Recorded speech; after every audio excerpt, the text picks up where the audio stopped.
को रातों रात इलाहाबाद काहे भेजा गया पता है? तुम्हारे पति को खत्म करने के लिए।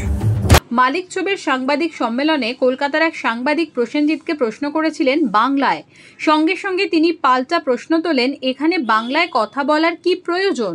তারপরেই কটাক্ষ ধেয়ে আসতে থাকে তার দিকে। অবশেষে সেই বিতর্কে নীরবতা ভাঙলেন প্রসেনজিৎ। বাংলায় তোমাকে পুলিশের ছুটিতে দেখেছি প্রবীর রায়চৌধুরী, এখানেও দেখে মনে হচ্ছে ওইরকমই একটা কিছু। তো Why do you need to talk in Bengali? সংবাদ মাধ্যমের দীর্ঘ পোস্টে তিনি স্পষ্ট জানালেন, সাংবাদিক সম্মেলনে যারা উপস্থিত ছিলেন তাদের বেশিরভাগ মানুষ বাংলা বোঝেন না, তাই এই মন্তব্য। সমাজ মাধ্যমে লিখেছেন, কিছুদিন হলো আমার একটা কথা বলা ভালো একটা বাক্য সমাজ মাধ্যমে ছড়িয়ে পড়েছে। আমি 42 বছর মূলত বাংলায় কাজ করছি। এই স্বীকারোক্তিতে অভিনেতা দাবি করেছেন, সেদিন সাংবাদিক সম্মেলনে উপস্থিত চিত্র পরিচালক, শিল্পী বা অন্যরা সকলেই প্রথম থেকে ইংরাজিতে কথা বলছিলেন। এর মধ্যে কলকাতার এক সাংবাদিক তাকে বাংলায় প্রশ্ন করেন।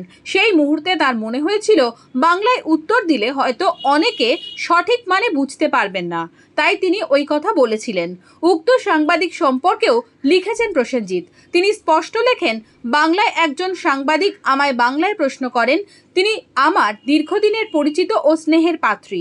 যেহেতু ওখানে বাংলা ভাষা বোঝেন না অনেকেই, এমন মানুষের সংখ্যা বেশি, তাই খানিকটা বাধ্য হয়ে আমি ওকে বলি, বাংলায় কেন প্রশ্ন করছেন?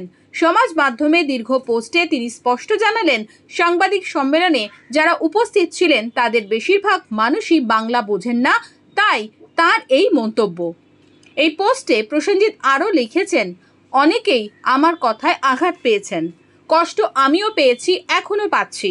ওই কথার এমন প্রতিক্রিয়া হতে পারে তা আমি ভাবতেও পারিনি। ইংরাজি শব্দ ব্যবহার করে আমার কথা বলার উদ্দেশ্য আমি বোঝাতে পারিনি। নিজের মাতৃভাষাকে অপমান করার কথা আমি দুঃস্বপ্নেও ভাবতে পারি না।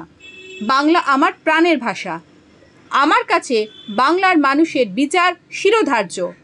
আমার কথায় আঘাত লাগলে আমি তার জন্য দুঃখিত।